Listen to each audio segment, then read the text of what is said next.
Bonjour à tous, deux mouvements sociaux aujourd'hui à Dijon, d'abord chez Divia. La CGT a déposé un préavis de grève pour contester le licenciement de 3 salariés. Circulation donc un peu perturbée sur les bus dijonnais aujourd'hui, par conséquent, le nombre de passages est un peu réduit sur une partie des lignes. Plus d'infos sur divia.fr.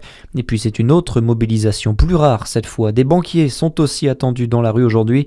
Les salariés du Crédit Agricole Champagne-Bourgogne manifestent à Auxerre, Troyes et aussi à Dijon, en cause notamment des négociations salariales infructueuses et des tensions accumulées depuis plusieurs années. La filière viticole bourguignonne n'aura pas eu le temps de trembler longtemps. Donald Trump a levé ses menaces de taxes douanières sur ses partenaires européens et notamment sur les vins et champagnes français qu'il menaçait de taxer à 200%. Changement de ton radical pour Donald Trump sur le Groenland. Le président des États-Unis a annoncé le cadre d'un futur accord avec l'OTAN sur le territoire arctique, un accord qui pour l'instant reste très flou. La grippe, elle, reste très active. Le recours aux soins est reparti en hausse chez les enfants et les adolescents depuis la rentrée des vacances de Noël, selon hier le bilan hebdomadaire de Santé publique France. L'agence de santé alerte également sur une recrudescence de l'épidémie chez les adultes. De nombreux hôpitaux restent sous pression, comme celui de Châlons, en Saône-et-Loire. Une réunion avait lieu hier au sein de l'établissement pour réorganiser le service des urgences. À Besançon, la Maison des Femmes ouvrira ses portes le 2 mars prochain. Il s'agit d'un lieu d'accueil unique et pluridisciplinaire pour les femmes et leurs enfants en cas de violence conjugale, notamment.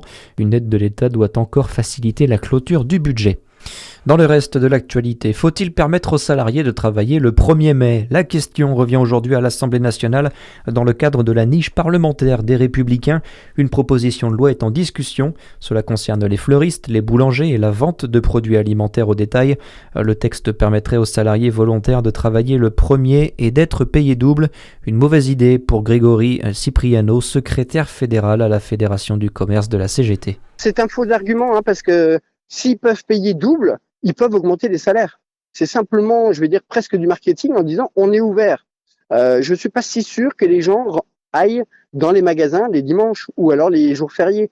Il y a une petite partie qui travaille la semaine, oui, mais je veux dire, le salarié a aussi le droit à un jour férié, a aussi le droit à un jour de repos, même si c'est payé double. Et je peux vous dire que nous, on le vit au quotidien.